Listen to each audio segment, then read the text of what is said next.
Shalom, selamat pagi saudara yang dikasihi Tuhan. Selamat memasuki hari yang baru di awal minggu ini. Kiranya saat ini saudara sekalian dalam keadaan baik dan diberkati Tuhan. Sebelum kita mendengarkan firman Tuhan dan renungan, marilah kita berdoa.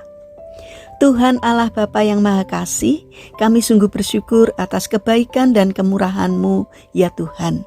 Karena Engkau Tuhan yang selalu memberkati dan melindungi kami, sehingga kami pada pagi hari ini dalam keadaan baik dan sehat. Terima kasih Tuhan atas setiap penyertaan-Mu, sehingga kami selalu merasakan pertolongan Tuhan. Jika saat ini kami akan mendengarkan firman-Mu, urapilah kami dengan Roh Kudus-Mu, agar kami dapat mengerti dan mempunyai pemahaman yang benar akan apa yang Tuhan sampaikan kepada kami melalui firman-Mu. Di dalam nama Tuhan Yesus Kristus, kami berdoa dan mengucap syukur. Amin. Saudara yang dikasihi Tuhan, bacaan firman Tuhan saat ini diambil dari kitab Kisah Para Rasul 20 ayat 35. Demikian sabda Tuhan. Adalah lebih berbahagia memberi daripada menerima. Tema renungan saat ini adalah rahasia agar berkat mengalir. Saudara yang dikasihi Tuhan, di Palestina ada Danau Galilea dan Laut Mati. Danau Galilea adalah danau yang luas dengan air yang bersih. Orang-orang suka berenang di sana dan banyak ditemukan berbagai jenis ikan. Banyak orang membangun rumah makan di sekitarnya, khususnya menjual ikan goreng Petrus.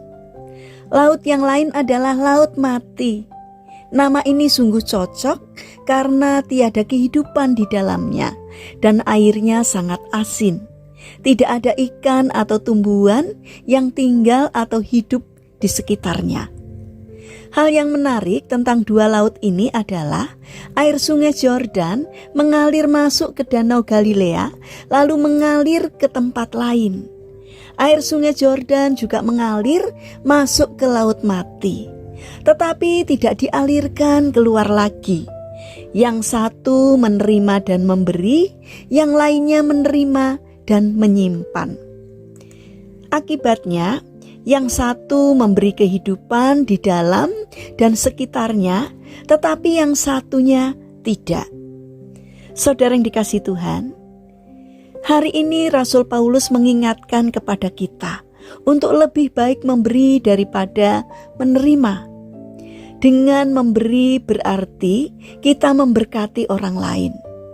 Maka Tuhan pun senantiasa akan memberkati kita dengan berkat yang selalu mengalir dalam kehidupan kita, sehingga bank berkat kita seakan tidak pernah berhenti diisi oleh Tuhan.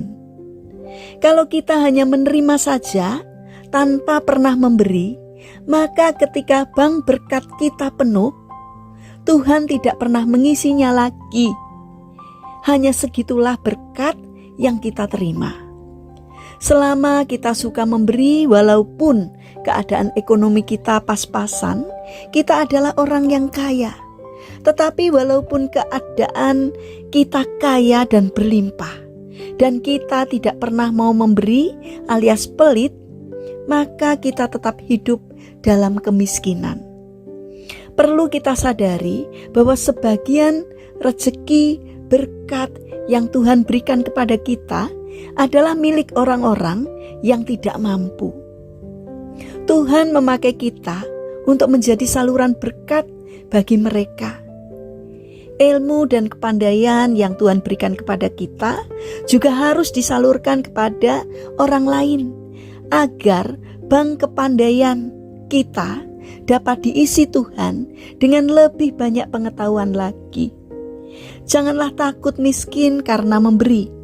Tuhan Yesus menjadi mulia dan ditinggikan sebagai anak Allah justru karena Dia lebih banyak memberi.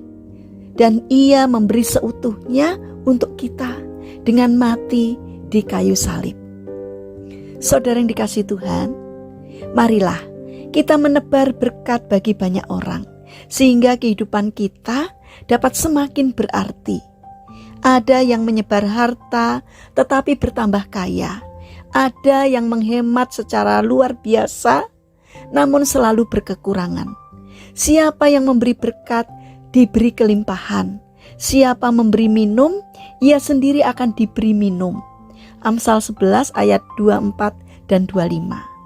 Saudara yang terkasih, mari kita bangun karakter suka memberi agar berkat Tuhan selalu mengalir dalam kehidupan kita. Mari kita berdoa. Tuhan Yesus yang baik, di tengah dunia yang sudah begitu banyak kehilangan kasih dan pengharapan, mampukanlah kami untuk menyelamatkan jiwa-jiwa yang terhilang dari kasih-Mu dengan apa yang ada pada kami. Kiranya kehadiran kami sepanjang hari ini dapat menambah indahnya dunia ini dengan kasih yang berasal dari Tuhan. Bapa yang baik, saat ini kami berdoa untuk bangsa dan negara kami, terutama kepada pimpinan negara kami, Bapak Presiden. Berikanlah hikmat-Mu agar di dalam memimpin negeri ini, di dalam setiap hal yang dikerjakan, yang diputuskannya, seturut dengan pimpinan Tuhan. Berikanlah pertolongan kepada bangsa kami agar dapat berpikir dan bertindak secara bijak, berusaha untuk mengutamakan kepentingan orang banyak, bukan memikirkan kepentingannya sendiri atau kelompoknya sendiri. Kiranya Tuhan membimbing mereka agar bangsa kami memiliki karakter yang baik, mempunyai budi pekerti yang luhur dan mulia, tidak mudah dipengaruhi oleh pihak-pihak yang tidak bertanggung jawab. Bapa yang penuh kasih, kami mendoakan untuk saudara-saudara kami yang mengalami permasalahan dan kesulitan hidup. Kiranya Tuhan membimbing mereka sehingga mereka mampu menemukan jalan keluar. Kami memohon kiranya Tuhan berkenan hadir untuk menolong dan memberkatinya. Saat ini kami ingin menyerahkan untuk setiap rencana aktivitas kami hari ini kepadamu. Sertai kami dalam menjalankan karya kami hari ini. Kiranya apa yang kami kerjakan boleh mendatangkan berkat, tidak hanya bagi diri kami sendiri, namun juga bagi sesama kami. Terima kasih Tuhan. Kami berdoa juga bagi mereka yang terbaring sakit. Kami memohon kiranya Tuhan berkenan untuk hadir, menolong, menjamah, dan menyembuhkan. Kami serahkan doa dan permohonan kami hanya di dalam nama Tuhan Yesus Kristus, Juru Selamat kami yang hidup. Kami berdoa. Amin. Puji Tuhan, saudara yang terkasih, kiranya firman Tuhan dan renungan hari ini dapat menjadi berkat bagi kita semua. Haleluya.